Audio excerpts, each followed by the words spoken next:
definitely very, very strong. You know, the Senna has a good amount of harass, is trying to create space for this Wukong to farm. Your all-in is actually quite strong there too. You know, if you can land a Senna root into the knockup there from the Wukong, the all-in potential is pretty powerful. Obviously, the Senna able to give support and added damage with the ultimate for the Wukong, allowing him to dive more deeply with the ultimate shields there also.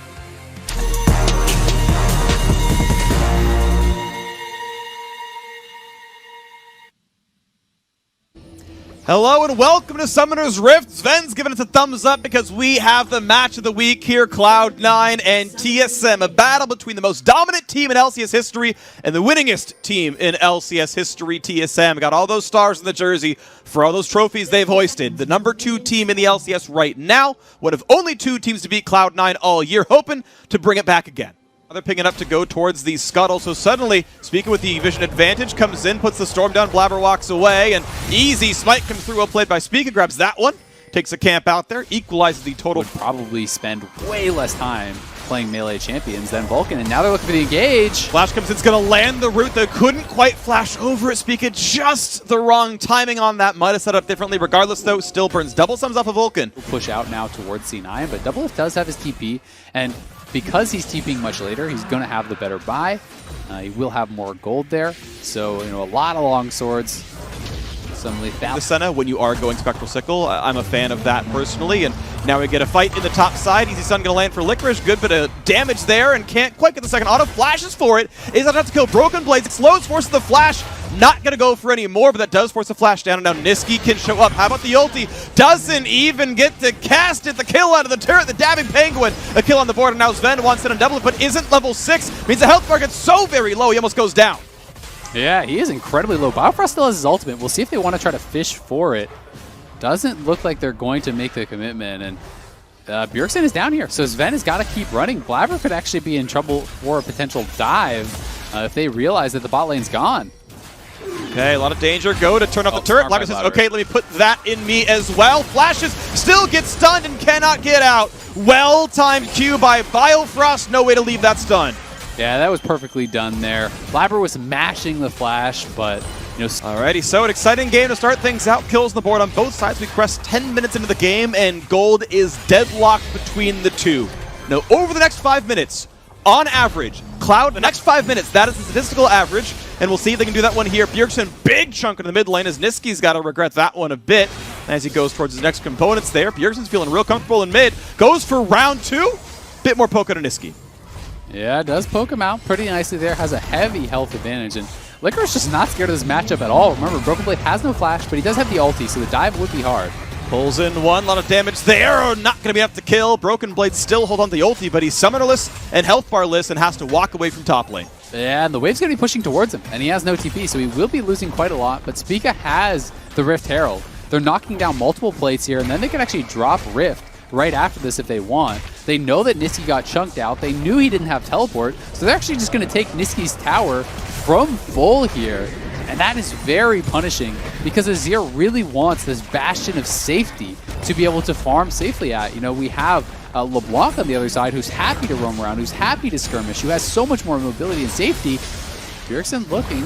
Niski goes through to summon the turret, which is going to stop the dive from meaning anything. Now Spica's got to be careful. He does have flash, but he's dunked back in. Ults back out, flashes for some movement, just barely stays alive. Onto the bottom side, double gets put at under 100 HP. That is what Cloud9 wanted them to do, and they finally find something.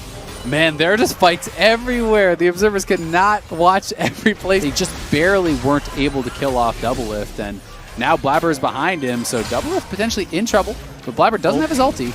Ulti list, yeah, does find a bit of a CC, but not enough to kill out Doublelift. He's forced to burn the flash to get away. One plate drop to the top side, or in the bottom side, I should say. And now here comes Volibear. This is going to be the re-engage. Damage on a Blabber. Chunked a bit low, gets the heal, and is going to run away, staying alive out of that one, as Vulcan actually burns Summoner Heal to give him the move speed to get away from that one.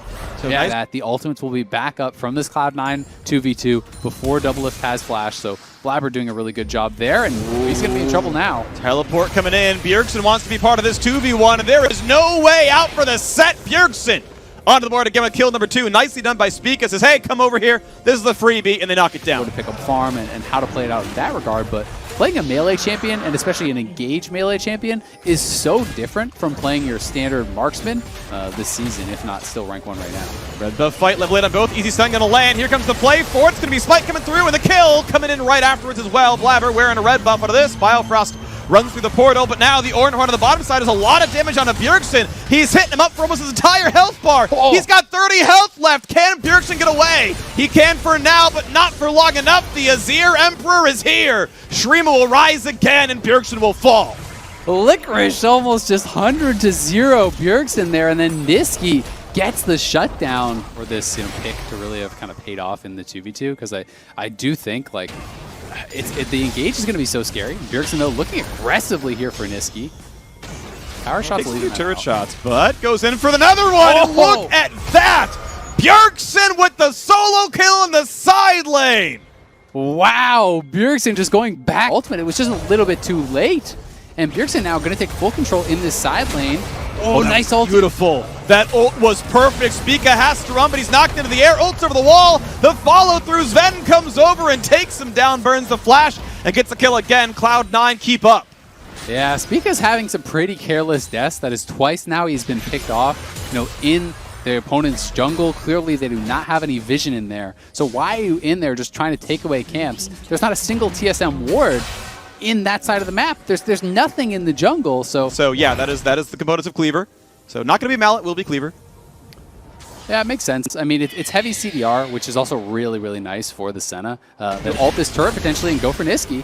Does not land the chain. That would have been a couple hundred damage dealt right there, but he's got to be respectful still as Biofrost shows up. They're in trouble. Q should be pretty easy. Lands the stun. There's the rest of the burst. Can't kill him just yet. And here comes the reinforcements. There comes the root, though. Over the wall comes Sven. A little bit more damage will knock him down. And Sven, so far, so good on the bot lane whoop. That's something you've got to remember. If you have Ignite there, you probably have the damage to actually knock him down. Broken Blade, though, in trouble up on the top side. And yet again, Broken Blade will be slowed. Stunned to the minion wave. Good damage here. Still not going to burn the ulti just yet. Goes for the pullback on a Licorice. And I think Broken Blade has not ulted all game long. That's what I was going to say. Yeah, Broken Blade just kind of holding on to it, walking away. Sadly, is playing the weak side of the map, and this turret, not long for the world. It just seems weird. Like, in that situation, why not try to punish Blabber? If you can actually pull him close enough to your turret and hit him pretty easily, as Cloud9 not really even in a position to fight for this whatsoever. And if TSM can work towards the Infernal Soul, that would... Now, but at least TSM is up a Drake, but as bot lane turret falls, Cloud9 have reasserted a small gold lead. 20 minutes, which is then immediately answered by, of course, it's Bjergsen, but now more CC for Blabber. Cannot lock him up long enough, though. The magical journey was there, and out goes TSM. So one thing I do kind of want to talk about is, there's obviously a pretty big difference in the soul lanes right now, right? Licorice is fairly ahead of Cloud9. Bjergsen is fairly ahead. Oh, we're going to see a TP, so we'll cut that off. Here comes the big play. Blabber's got to be careful. Gets the ulti down to buy some space, but he's still going to be chunked in, and he is in the Death Realm with Broken Blade. So it's a 1v1 for now. He has to keep cutting away. Now the rest of the damage comes across as the team comes through, and they get the rest of the kill in. Nicely done. TSM again on the board.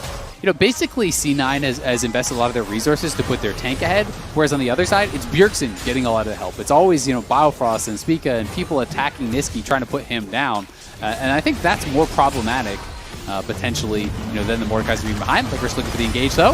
Here's the play yet again. A lot of damage down. Broken Blade will fall off. Sven not going to be traded back just yet. He's in the back line. He's going to force double lift from the flash. It's going to miss. He can't catch the Varus. The burst damage for Varus. 2, 3 more autos, but it's not going to be enough. And Sven again cleans up another kill. Bjergsen around the wing is going to find a root onto Licorice, who immunes the root himself. And now Speak and Biofrost are there to knock down the tank on the top side, but he's so durable, it's not going to work out just yet. Re-engage again. They find the knockup. Vulcan claims the kill. So far, so good. Passing grades for Sven in team fights. Yet to do anything wrong here, and it's Broken Blade who is dead. It's Bjergsen trying to run away. Blabber on the chase. Can't find too much more to do, but Cloud9 in team fights are excelling.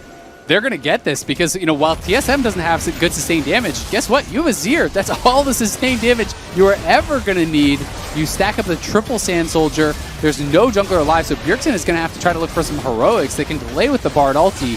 Varus is TPing back in, but this should be Cloud9's. It's just going down too fast. If there's no miracle, it's going to go to Cloud9. 3 versus 5. This is the play. Is it going to be enough? Q comes over. Smite is true for Blabber, just like the damage it deals. Out goes Cloud9. Actually, go aggressively, where we want to take fights, where we want to be able to push the pace. And having the QSS to get out of something like a Varus ultimate when the Wukong is going forward is going to be really, really valuable. And there's one on range. This is what it's going to look like. But in team fights, he's been perfect. The ult's been on point 3-0 and 3. It's great work down here in the bottom lane. Sven can do it all. Rocket now completed, which I do really like for Licorice there, to help keep his teammates alive through any potential LeBlanc burst. You drop that down, and it does get very difficult for Bjergsen to have enough damage to kill off someone like Niski. All right, here comes the Ornhorn again to the top side. It's going to be CC on the one. A lot of lockdown there onto the poor Bard. It's going to be enough to knock down the turret. Now Blabber over the wall wants in, finds a small stun on the Spica, who's going to ult back away. Shield comes in for some damage. Out they go. Good poke, but Doublet is now out of mana in Licorice. He's tanky, but he is alone. Finally, the reinforcements come in. It's going to be enough to force TSM backwards. The route of the Mordekaiser means no fight to be had. And again, Cloud9 are safe now. And to be fair, Cloud9 usually wins the game on their first Baron, so it's a bit closer than that.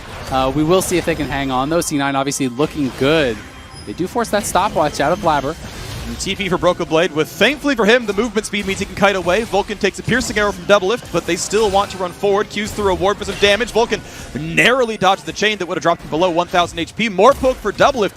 Makes this fight hard for Cloud9. Baron is up. Dragon is up in 15 seconds, and C9, yes, with several members a bit low on health, this fight might be difficult. On the flank. Spica on the flank might just be dead meat, though, as Licorice is right around him. Cannot quite catch Doublelift. Puts in the ulti, though, as Sven has come around for the flank, and Vulcan just shuts him down. Crowd controlling the entire team. Bjergsen chunked low. Sven goes in for the play, lands the Q, and kills his fellow Dane. And another ulti comes in. More knockups, more kills. Niski steps up Sven with the alley-oop, and it's time to push in. 5 versus 2.